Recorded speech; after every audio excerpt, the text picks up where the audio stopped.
welcome to another segment of GIC TV here on the Global Illumination Council. My name is Bernard Alvarez, and as usual, we bring you some riveting and wonderful, interesting interviews every month. Today is no different than the past. We have another wonderful guest joining us live from the UK. Gary Evans will be joining us in just a moment. For those of you that do not know, Gary Evans has been studying ancient cultures and earth mysteries for 20 years. From his studies of ancient cultures around the world, Gary has realized how deeply our ancestors appreciated nature, something many of us have become disconnected from in this modern age. His keen interest in an unfamiliar chapter of prehistory before Sumeria, 3500 BCE, has led to the website atlantisevidence.com and various lectures around the UK, US, Egypt, and he is a regular contributor to international radio shows. Gary also organizes tours. He also is an agent for many of the alternative people.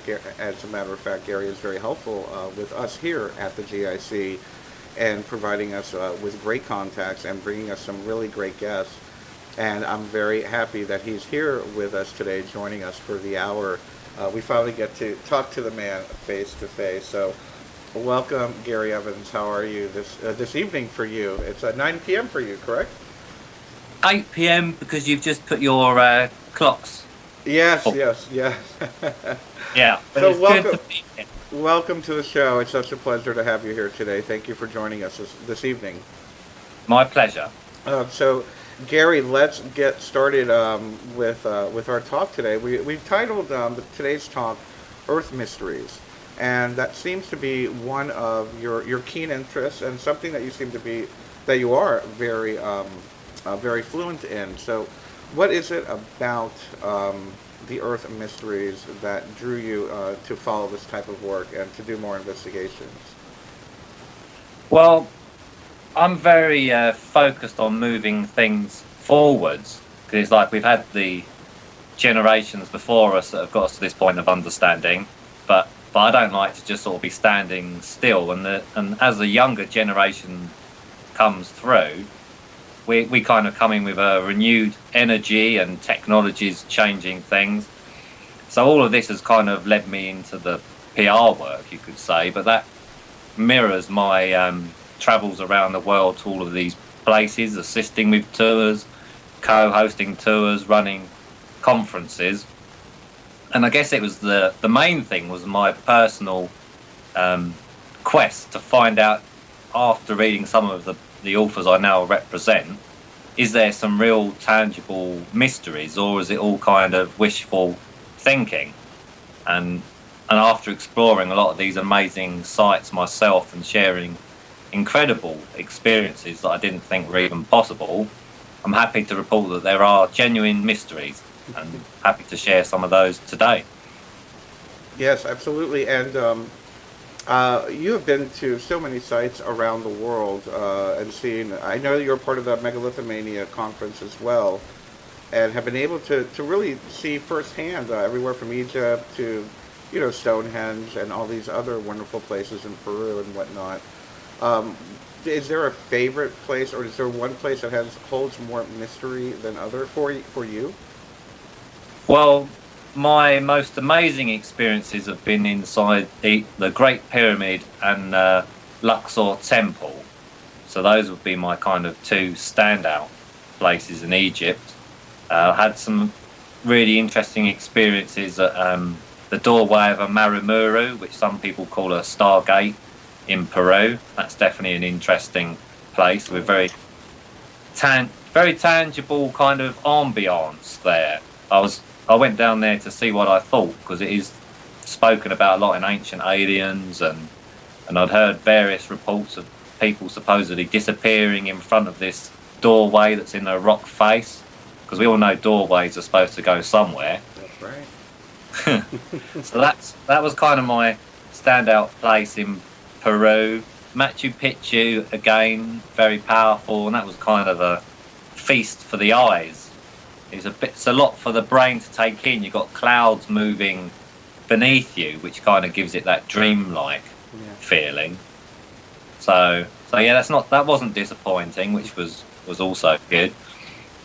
And tell me about what are your thoughts on these places? You talk a little bit about how there was a prehistory that we don't even know about, and that for me, and I don't know if you can, if maybe you align or feel the same way. For me, there seems to have been a culture that was very in tune with their surroundings and literally may have been using like the natural energy, the natural forces to really create these wonderful civilizations. And like you said, we've lost touch with that. What are your thoughts on that? How what do you feel that there was a great golden age, so to speak? Well, I'm quite connected also to the CPAK conference, which normally happens on the west coast of the States, Okay. and that's about cycles of consciousness, so a dark and golden age. So that is one of my kind of popular areas of research, because we're led to believe that we've evolved from this kind of primitive caveman type up to modern day us, and we're the best that we've ever been. But a quick look through the history of the world, that isn't how history is unfolded at all. We've got these amazing pyramids and structures in Egypt, which are still arguable if we could recreate them today. But even if we can, we had those at 2,500 BC, and then in Egypt things seem to have devolved. The Romans kind of come along, and that's a series of conquests. And then there's the Dark Age in Europe. Later on, we have the Renaissance, which is the rebirth of knowledge, and they're looking back to the Greeks, and the Greeks are getting a lot from ancient Egypt. And then there's us. So we haven't gone from primitive to modern at all. That isn't how things have unfolded, and that does work in with the theory of this sort of grand cycle, because our recorded history is picking up just as there's the descending cycle, and we come in through ancient Egypt down to the kind of Roman time, which is at the base, and now we're on the upswing, is one of the popular theories.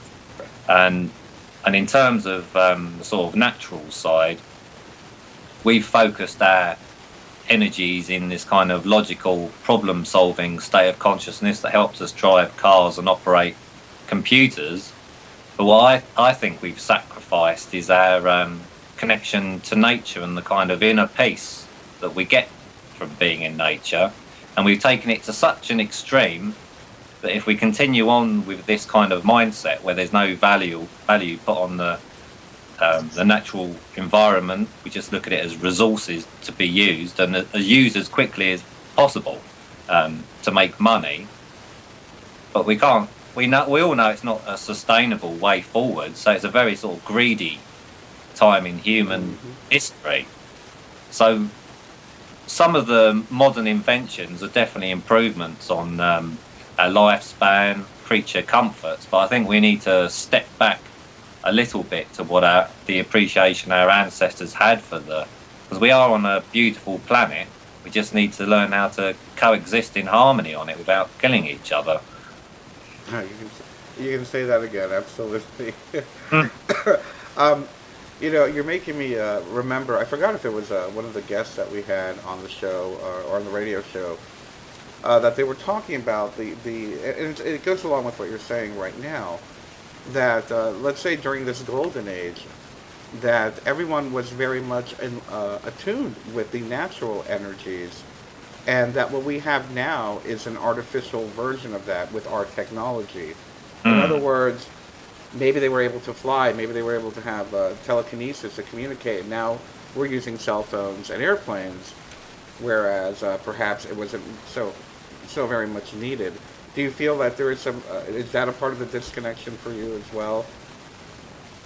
Definitely. After spending considerable time in Egypt, where there's definitely more sort of psychic abilities and things that happen and strange experiences, and I kind of call it seeing through the veil to the other side.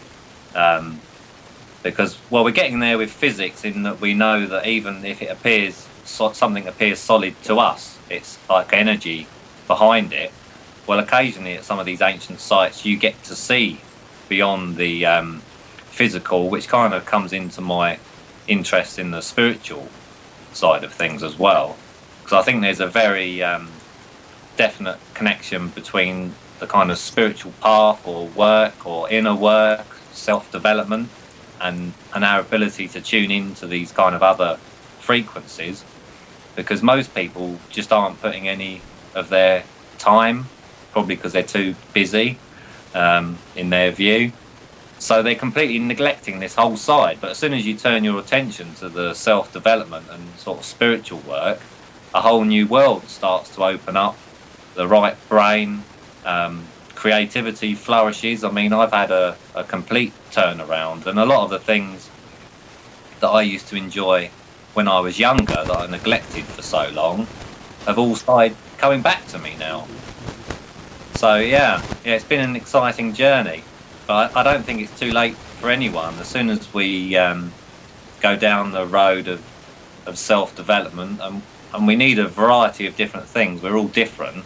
So I'm just trying to research all of the different elements that can help people along their way, and just share what I feel's helped me. So I like to research something first, test it, visit somewhere, and make sure there's something tangible to share. So it's based on experience rather than just sort of speculating about things. I like that. I relate to that very much as well. And I also relate to what you said, and I'm wondering if there are any of our viewers went through the same thing. That when I had, I had my awakening early, but I regrounded myself, so to speak, to try to make a career. However, in the last, 5 to 10 years, or not even, last 6 or 7 years, I remember one day waking up and saying, "Oh my goodness, I feel like I'm 15 again." I'm remembering it. It's reminding me of what you just said, that you remembered to enjoy the things that you used to enjoy when you were younger and whatnot.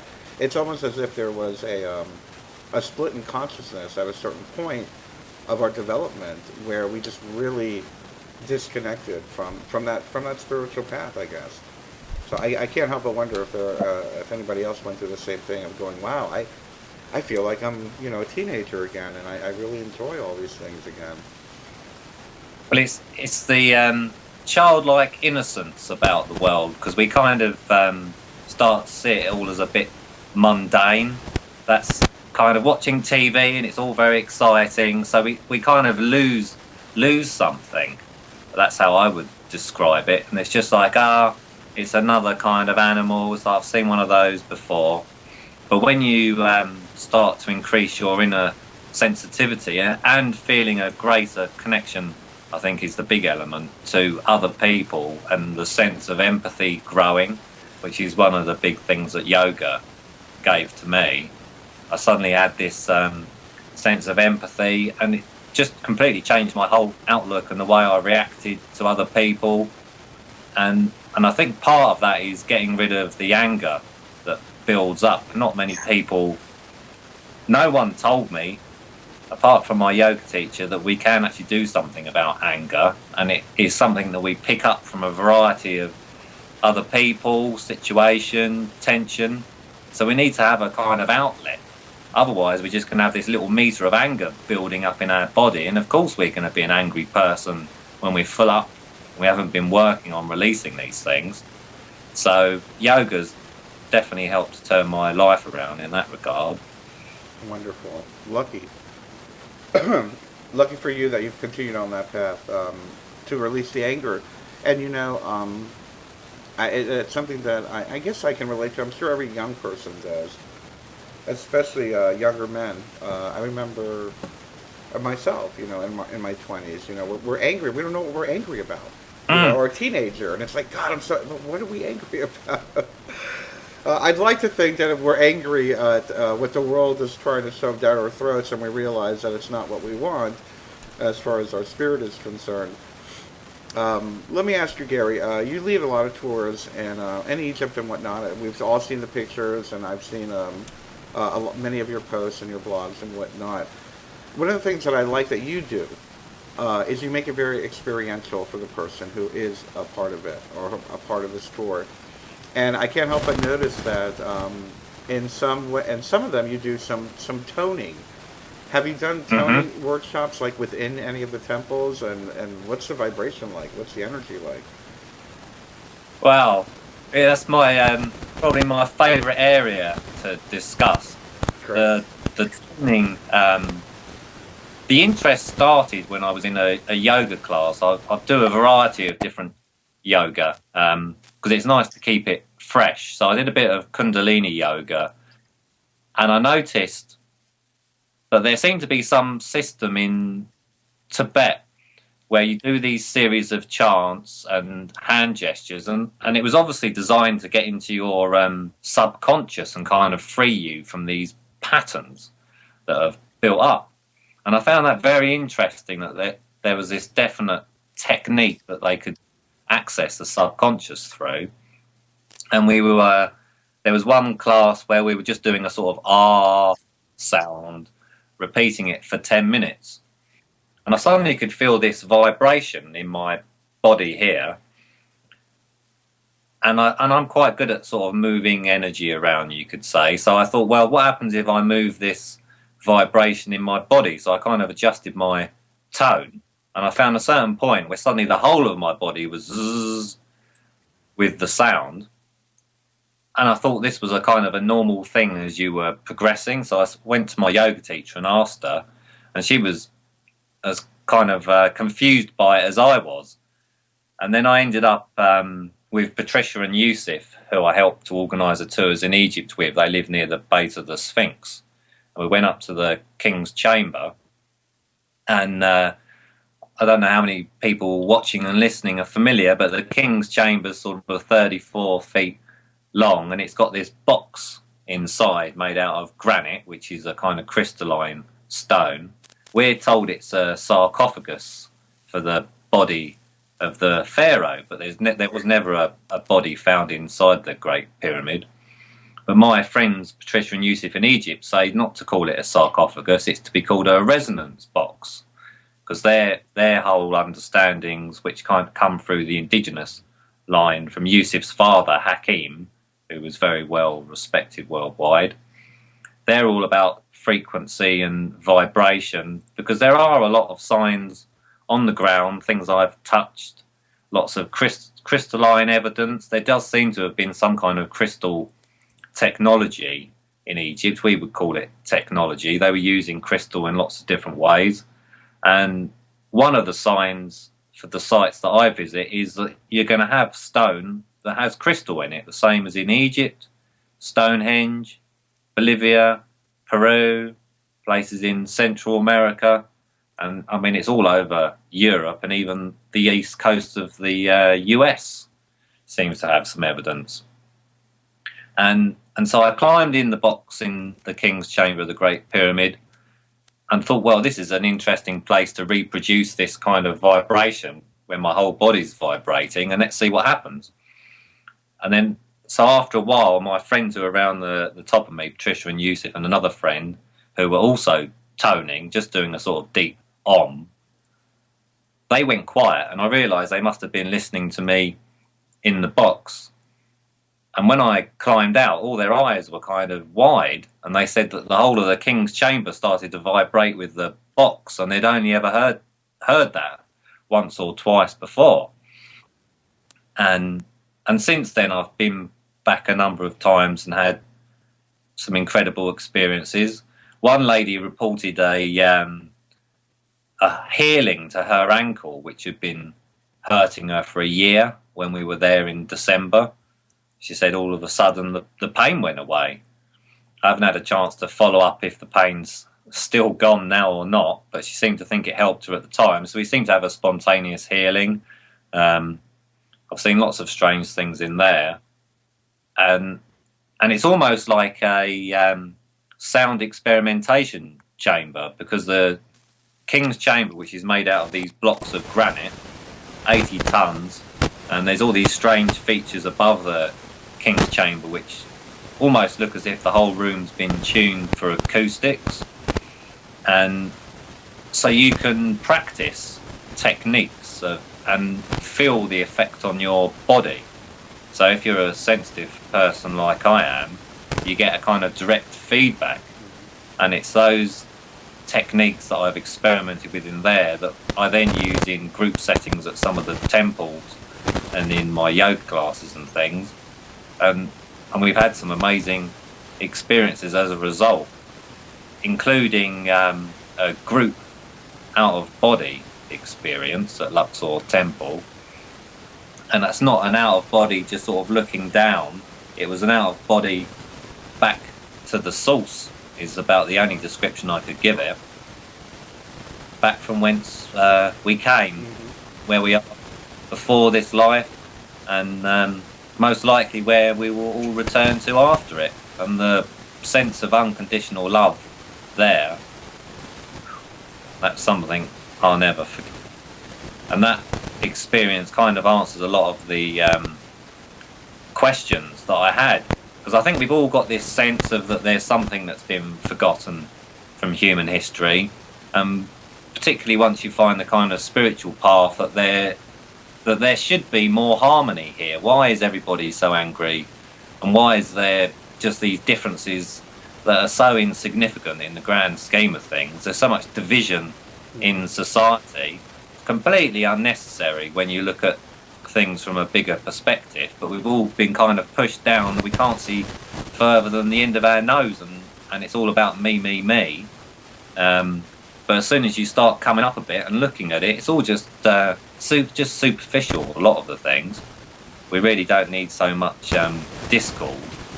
And when you're in that kind of place and you feel the connection to everything, with still this sort of sense of self, that when you come back, you realise that getting involved in the kind of normal day-to-day dramas and taking it on board too much isn't needed quite so much. So it helps put things into perspective, because we all have challenges. It's definitely not an easy ride down here, but the path might be a little bit bumpy, but overall I think it's a good place to be, to learn, to find like-minded company.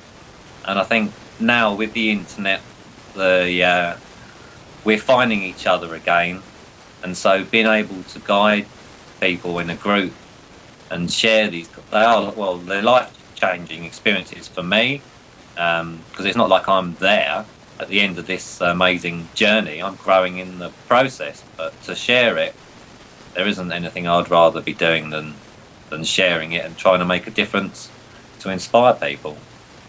Right on. I can relate 100%. And that brings me to, I have several questions just from your last few minutes of talking. But the first one that came to mind was, I was watching this woman, she's practices shamanism.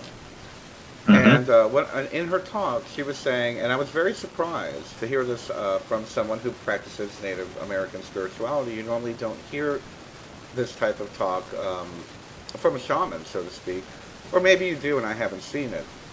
But she was saying the reality of it is that, kind of like what you just said, we are these divine beings. We have so much potential. We have so many things that we are involved in are just distractions. And she went as far as saying that there are whether you want to call them beings or forces or people or the Occupy, we call it the 1%, that are literally messing up the frequency for people, and that it's our responsibility to learn where these blockages are, or acknowledge the blockages and to kind of move through them.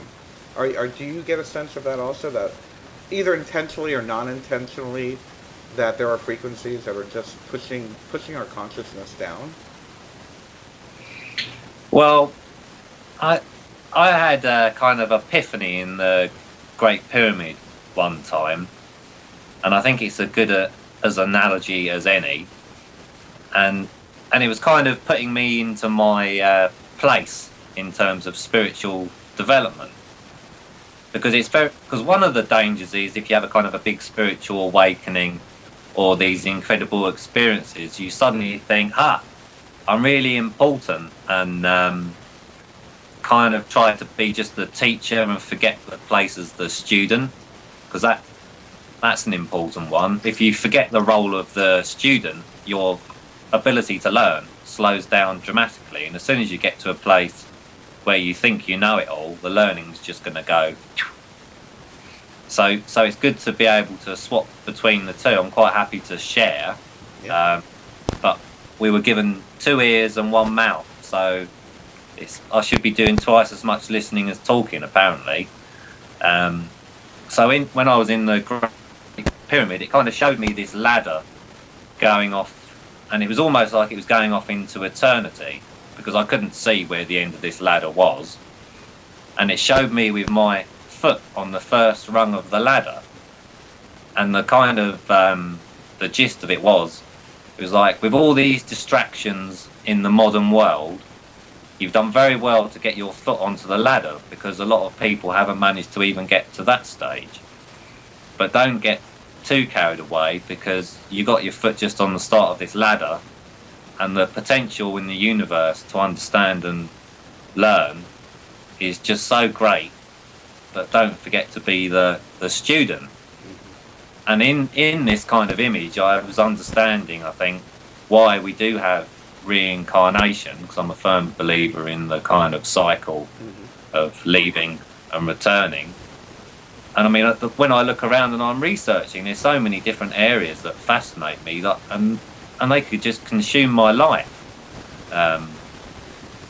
So what we learn in each lifetime is very important, moving our path forwards. And I'm trying to just get a perspective on things. So I'm a bit of a generalist, you could say, in that regard, because I like to see the overall picture. How consciousness is waking up around the planet is one of my roles. It kind of comes under my PR, representing authors and working with conferences around the world. So I get a bit of a unique vantage point with the work I do, and I see a lot of positive signs.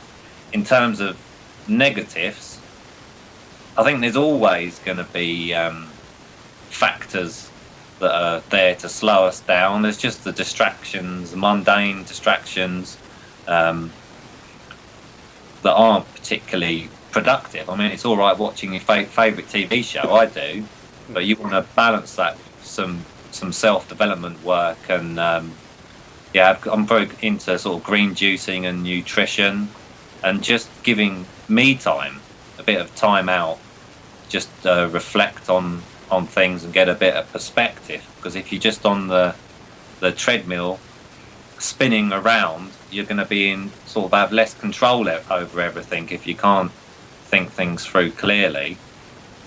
And the system is as it is on the planet. There's people that have got lots of money and they've got something that works for them, so they're obviously going to be reticent about change, and that's where the younger generation comes in. I think one of the rules they normally say in academic circles is you have to wait for the old guard to die out before the younger ones can change the perspective.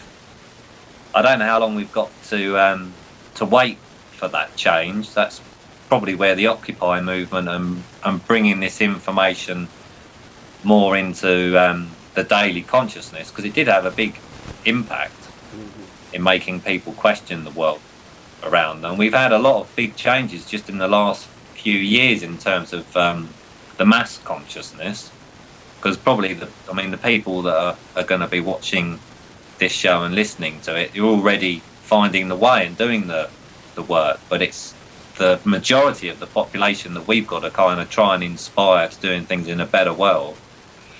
And then maybe we get to that tipping point. And I think it's okay. There's nothing against earning money. That's the system we're in at the moment. Perhaps we can get to a point where we have a better system. But if you want to be in the alternative world and dedicate your life to try and inspire others, unfortunately you've still got bills to pay. So at the moment we're not at the cut-off point where we can all do things for free. as much as I would like it to be the way, and the big thing with the current system is the greed that they have. So whereas it's taking with integrity, taking more than Mother Nature can replenish. So things need to be done in a sustainable way. And you can also work with different people in different ways that match their needs. Because I don't like exclusive things that cut people out of the loop. So I'm normally trying to work on something in terms of conferences and getting people in, students, people on low incomes, because we've all got to be in this together. I agree, and I align myself very much with what you're saying in that particular philosophy. The reality of it is that electricity is not free yet, internet's not free yet. Food, unless you grow your own, is not free yet. And if you're busy traveling and doing conferences like yourself, you got to go to the grocery store and buy food, unless you have friends that have a community garden and bring you a basket of food every week. But it's nice to see, though, and on speaking of that, I've been seeing a lot more about Bitcoin, and that's like an alternative currency. Mm-hmm. And I love that we're making the attempt to do that. I love that we're seeing so many. Ideas are being put out there. Different systems are being thrown out there, trying to see which one's going to stick. We have everything from the Zeitgeist movement, the Bitcoin movement, the Occupy movement, the consciousness movement, the homesteading movement. All of these things are basically different types of systems, and it's great to see that, and it's very encouraging that we're, like you said, over these last few years, the planet is just like we're trying to shake off what we've been going through over these last 1,000 years or whatnot. Before I forget, Gary, I just wanted to ask you one more question about Egypt, and I can't help to want to ask you this because you've been there, you've experienced the resonance and the frequencies and whatnot. But there is a hypothesis going around in the alternative consciousness movement that these temples and the entire Egyptian initiatory process was one of basically learning how to tap into those frequencies. That the temples were not necessarily a place of worship, but were used as tools to elevate one's consciousness. And I'm wondering if that's something that you kind of align with, or what has been your experience in that. Were these temples just people, praying, or were they like going into a I don't know, like a dashboard on YouTube or something, and it's like everything is in front of you, you tap into it, and what can you do with it? Well, I could say a lot on that subject. Part of the problem we've got with what we call ancient Egyptian religion is we're looking at it through the kind of Christian mindset and setups, because we've lost a lot of their system, and it's definitely clouded. I mean, the kind of boring academic version of what they were when they try to explain it isn't backed up with the reality of being at these places. And even flying into Egypt on the plane, when we come down to a certain altitude, my heart just goes, I can feel it just coming in on the plane now. So it's like a whole bubble of energy or consciousness or raising of awareness is around the whole country. So it's very different. And the kind of best analogy is anyone that's sensitive, that's visited Sedona, because we ran a conference there in 2011. And when I was driving in, I could feel that kind of energy pulsing out from about 50 miles around Sedona. So that's the kind of closest I've found to the Egyptian level of vibration outside of Egypt. But Egypt's definitely a case of its own, and the temples. One of the things that I picked up on that I didn't hear anybody talking about was as you walk through the temples, there's these ramps, and other places have got steps. And one of my things is being barefoot, whether in nature, just in the garden meditating, or walking through the temples, because our rubber-soled shoes cut us off just from the natural energy in the environment. So I'm normally walking through the temples barefooted, and on one of these occasions I walked up some steps and probably just stopped to see what I could feel, and all of a sudden I was aware of this kind of greater awareness that I had access to, and I compared it to how I felt at the bottom. And after doing a few tests walking around different temples and places, I realised that they're actually marking on the ground where I could tap into greater awareness at the top. So it's very clearly marked at a number of these spots. And probably the finest example of that is, again, at Luxor Temple. There's a huge ramp, a big ramp, bigger than most of the other places we visit. So I walked up to the top of this ramp with my friend and said to her, well, if my theory's right, if we stop here and just try and sort of sense what we can tap into or feel around us, it should be quite noticeable because the ramp's big. So we stopped there, and almost instantly I just felt this energy coming into my body because I was stopping to see what I could feel. And of course most of us don't do that very often. We're normally sort of running around or taking photos. It's surprising what you can pick up on if you just stop and just be for a while. It does make the world more interesting. So this energy floods up my legs, and the skin here in my hand was just sort of jumping like this. And I was thinking, oh my God, is the energy really so powerful here? It's making my hand twitch. And my friend was standing next to me, and she said out loud, oh my God, the energy is so powerful here, it's making my hand twitch. Oh, wow. So we kind of did a double take, and that's kind of where you can get into this place where either telepathy happens when you're in these different levels of consciousness. It does make connections between people more interesting, particularly if you're coming from a very similar kind of heart space. Because one of the reasons that telepathy doesn't happen a lot, in my opinion, is that we quite often are saying one thing about somebody and thinking something entirely different. So it's immediately putting this wall between you and the person you're interacting with. So I've noticed, a lot of telepathic things happening. I can kind of correlate it to my state of mind, because it's not like it's something that I always have access to, but these amazing places make it easier. And kind of culmination of that experience was I said to my friend, well, let's go and sit down at the courtyard in Luxor Temple, because we're obviously sort of getting into the right mindset to receive. And I was looking at these 6 people walking across the courtyard, and all of a sudden it was like their physical form disappeared, and they just turned into these kind of white energy bodies, is about the best description, or perhaps their souls. So I was kind of seeing beyond the normal visible spectrum and looking at them on another level of reality. I mean, it was as strange to me as it is to describe it. But that's the only way I could make sense. And instead of them kind of walking across, I just saw all of these people just gliding across the floor. And I quite enjoy those experiences. That's why I'm going to these places, to try and make my mind up about the nature of reality, because it's definitely a lot more interesting than we've been led to believe, and kind of get insights into the nature of reality and my place in it.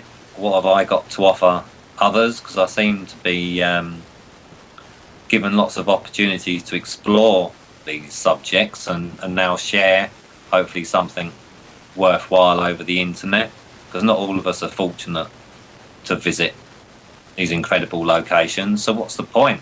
Why is it relevant today? The kind of things I'm working on. How can it help us create a better world together?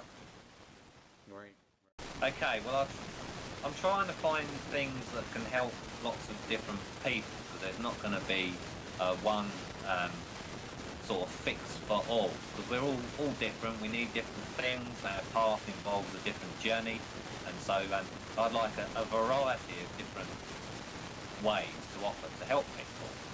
Yoga's my thing, and I was just saying before it cut out that I have to be kind of regimented. I go to a class. Some people are very good at dedicating time to doing yoga at home. So if that works for you, then go for it. It helps me to go to a class. I know what time of the week it is, when I'm going to be going, so that time's set aside no matter what. And one of the kind of popular things about yoga is a lot of people will say, well, I don't have time to go to yoga, which I can understand. But when you go to yoga, because it puts you into this place of stillness, it actually helps you be more productive afterwards. So in effect, it creates time for me, because I'm in a better place. I can think with more clarity. I'm calmer, and so I'm probably more methodical.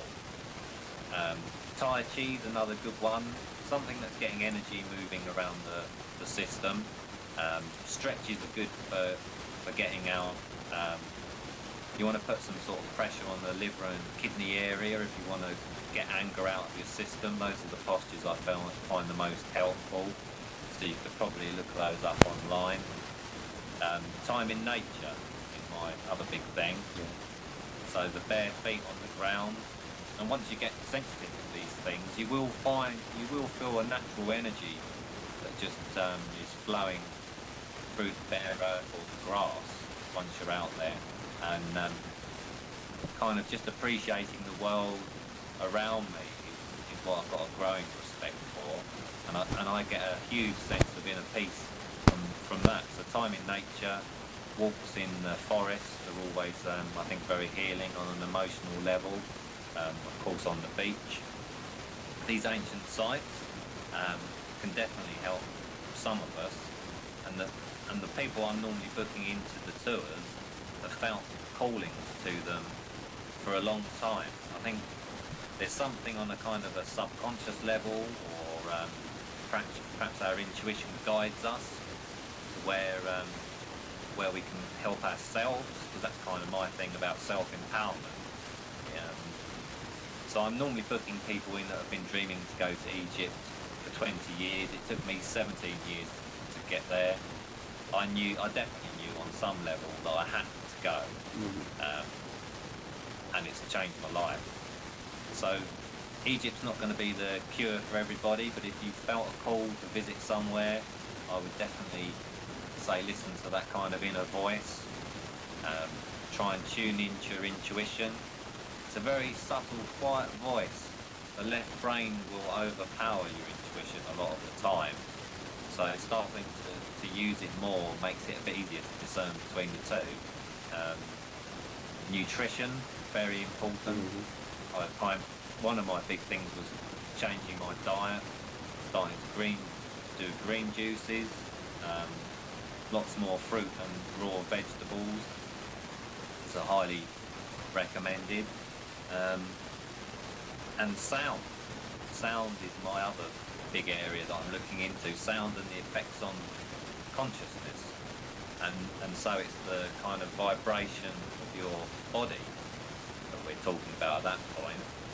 And so gong, bar, which is where they play the big gongs and you feel the vibration coming over the body, are very healing. I've had some amazing experiences with those.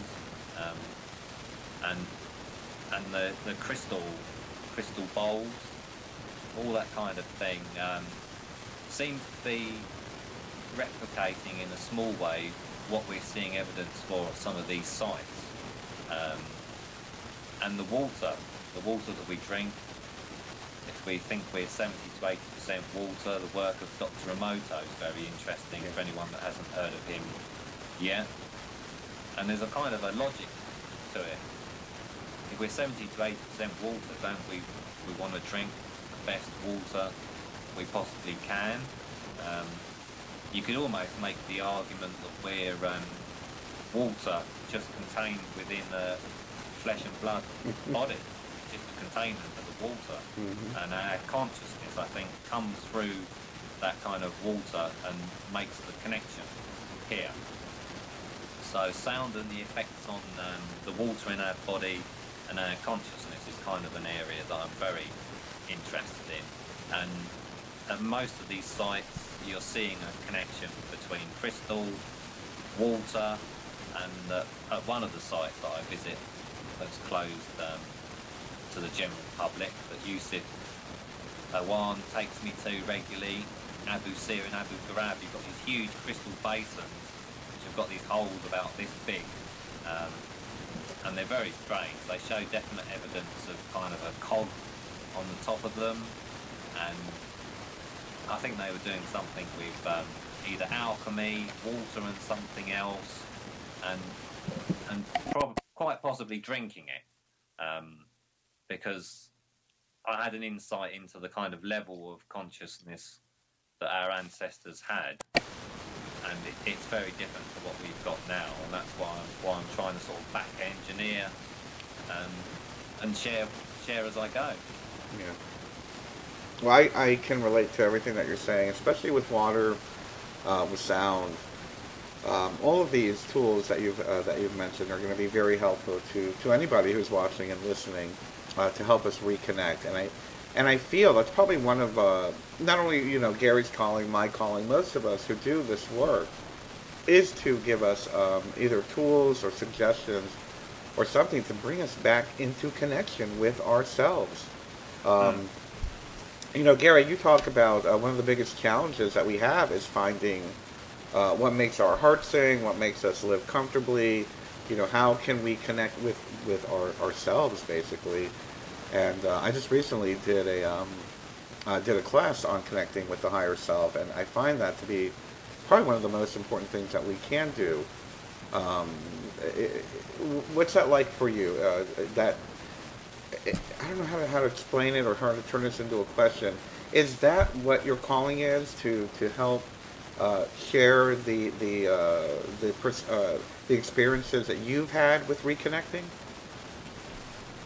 Well, one thing I was going to sort of finish, I suddenly remembered to Yes, finish off please. with my last point, which ties into this very nicely, is one of the things that I'm constantly working on is dealing with past emotional pain, you could say.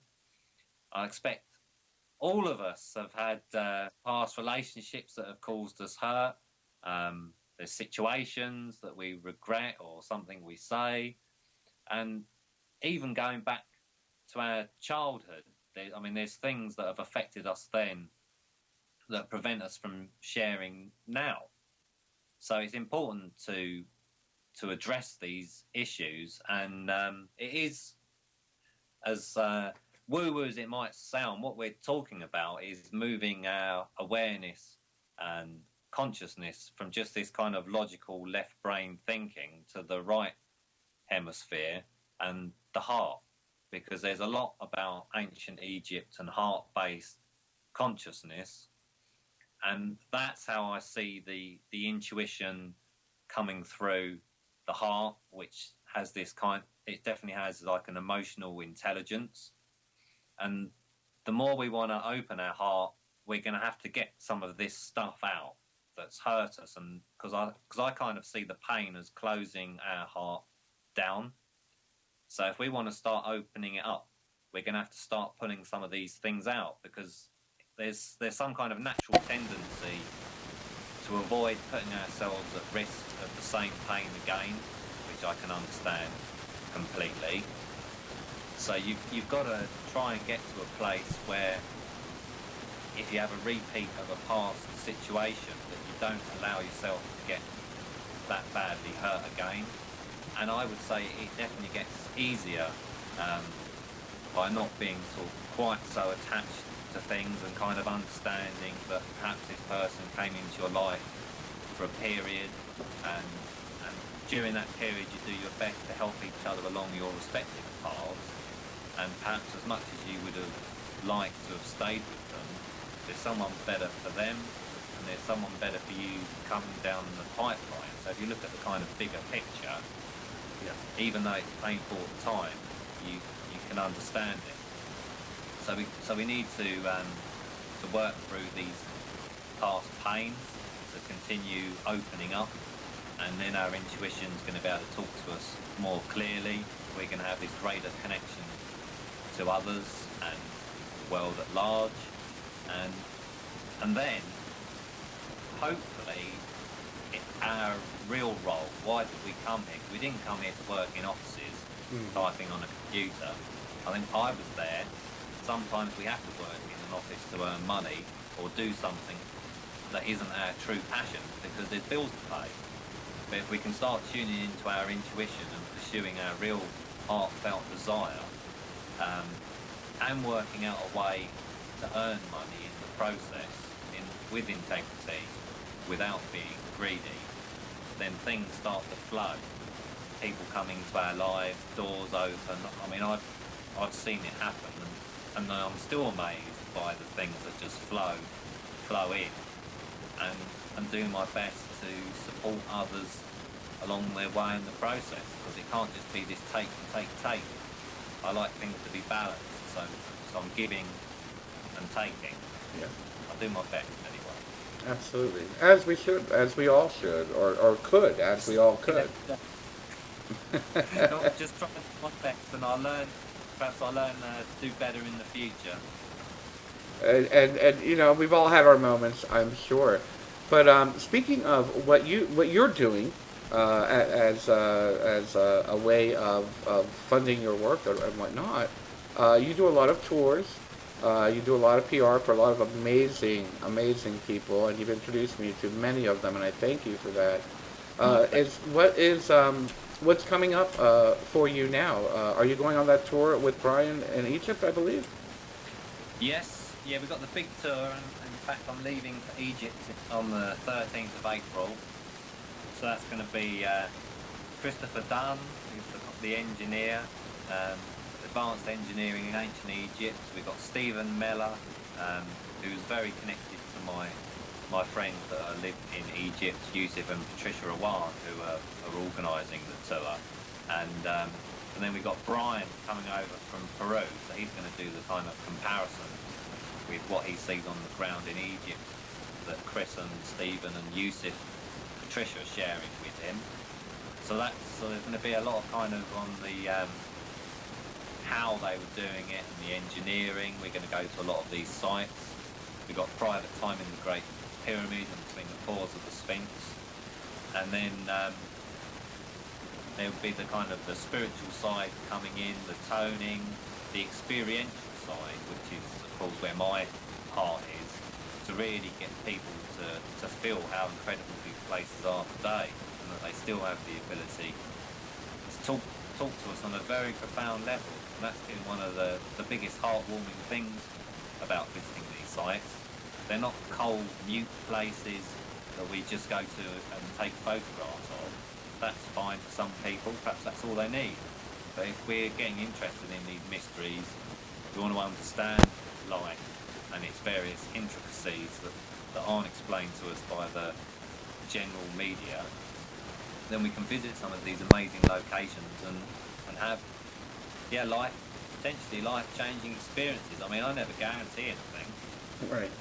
It's very clear to see in the groups that I try and hold a space for, the different needs of people. People are there for a while, and we kind of get to a point and they say, okay, thanks guys, I'm just going to leave you in peace and sort of continue.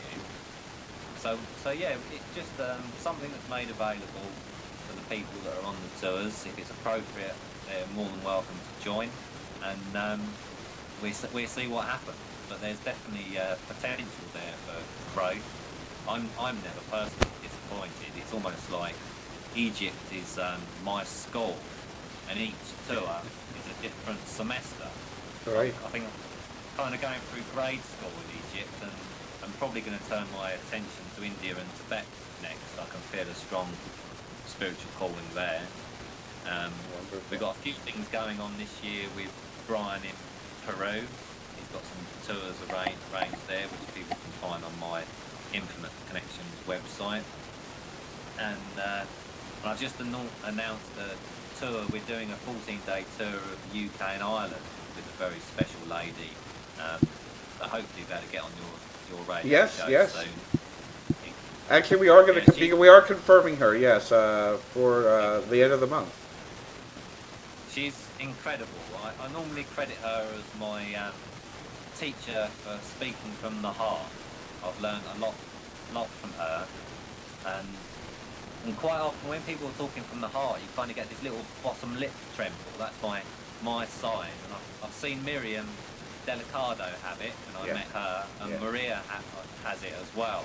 And it's like it's coming out so strongly, straight from the heart. The lip just has this little quiver, and she's very, very touching, and has an amazing kind of cross section of skills. So bringing my kind of meditation and experiential approach to the tour, and the toning to create these group experiences, I think we're going to make a very good team. So we're going to sort of touch on the high points, got private access to Stonehenge, Glastonbury and Bath, and various other megalithic sites, and then fly over to Ireland, and there's just some incredible places over there. So it's going to be quite good. That's in July, and I'm working on other plans for later in the year in Egypt. Working with Robert Laval. He's doing a tour in September. He does very, very affordable tours, which I appreciate, which makes them accessible to a lot of people. So and I'm working on there's a conference in Minneapolis, Paradigm Symposium, that's coming up, so I might be over there in October. There's a few other things bubbling under, and there's a conference in Washington, which is different but connected to my passion, in that it's about transformational media.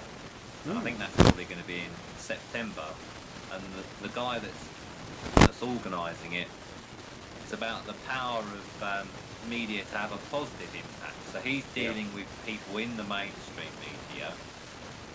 He ran an event in London last year. People that have been like the news broadcasters on, I think it was the BBC, and they just kind of got tired of the bad news, because there is good things that happen. Bad news sells, apparently. I like to read positive stories as well, and it seems Facebook also picks up the trends. We'll see quite a few positive stories on there. So that's kind of coming at the problem from another angle. We do need a media that's educational, not biased in terms of what they're trying to sell to us, and knocking kind of organic produce and things like this, because it's just common sense. We don't want all these kind of things in the food we eat. It's absolutely. Now, are you talking about Washington, D.C.? Yes. Oh, wow. I should take a look at that. That's very close to me. Yeah, I've just kind of been discussing it in the last couple of weeks, so I don't think the website's done yet. But it's going to be a good event when it comes out. It's quite well connected, so because it needs a few sponsors and things to get it going. Oh, okay, good. So partner with a few US organisations and kind of non-profits. So just getting the speaker lineup involved, because there's like the Gate organisation in LA that's had Jim Carrey and people like that coming forward, Eckhart Tolle. So there's signs. I mean, we've got people out there that are spreading the word. So there's a growing positive momentum. It's just not always easy to see. Gary, we have, they're chatting away on the chat room. They want to know what your website is, so I have to ask you. We have to wrap it up soon. So what website is the best one for everyone to find all this information? Okay, well, my website link is on my page that you very kindly set up, but it's infinite-connections.co.uk. You can also find me very easily on Google. I think Egypt Tours Gary Evans, that works well. And Twitter on connections_PR. And I have a Connections PR Facebook group where we have some interesting discussions on a lot of these subjects that people can find me on. And I'm Gary Evans on Facebook. Feel free to reach out. It'd be good to hear. And also I like to hear about people's experiences, either group or with sound, because my understanding of the kind of techniques is by working with lots of different people. This isn't about Gary, it's about a collaborative effort for understanding things. Absolutely. Well, thank you for that.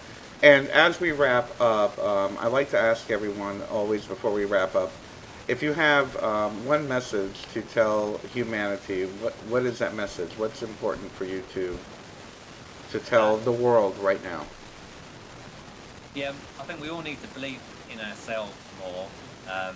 Certainly, my faith is with the universe, I would say, and look after other people, because it definitely comes back in the karmic wheel probably very quickly. Absolutely. Oh, wow. Well, thank you. That's wonderful. Gary, this has been such a pleasure for me because I mean, I've known you for a couple of years now, and we've spoken on the phone. I think this is our first Skype together. But I thank you so much for being a part of the GIC TV broadcast today. And keep up what you're doing, because it is obviously something the world needs right now. And it's working. And not only that, you get to enjoy and expand your own consciousness at the same time.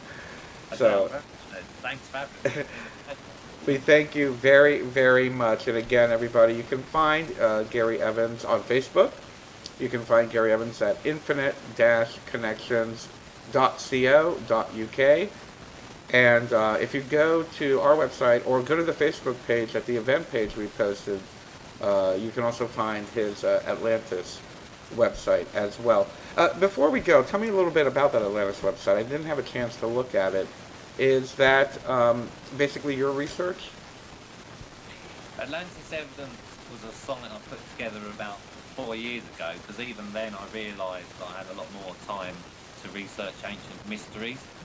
So I wanted to condense the main points that I found of interest. Just if anyone was browsing on the internet and just started getting interested in these kind of subjects, I thought I'd just condense it and try and give them a sort of kickstart along the way. And it has a lot of people visiting it. It's about interesting sites and the authors that inspire me, and I've visited the majority of the sites and met most of the authors from the site now. Right. And it's been a good journey. It's probably due a touch up, bring it up to date when I find some time. Well, we're glad it's there. Yeah. You know, and I'm sure that humanity is glad it's there, because like many people who are searching, we're always looking for as much information as possible, and you provide us with so many. So I thank you again, and we're going to wrap things up. So thank you for joining us. Thank you for taking this time today, and I look forward to speaking with you online as usual. And I'm sure we'll have you back on either on the radio or on this broadcast again in the future as well. So thank you very much, Gary, and thank you everyone for joining us today. You have been watching GIC TV. My name is Bernard Alvarez. We have been speaking with Gary Evans from Infinite Connections. And again, please go ahead and check out his site. We'll be posting this archive on our YouTube in the next day or so. So if you missed the beginning, don't worry. You can watch the whole thing in just a couple days. We love you very much, and thank you for being a part of our organization and our community and watching our programs. Have a wonderful evening, everyone. We love you. Bye-bye.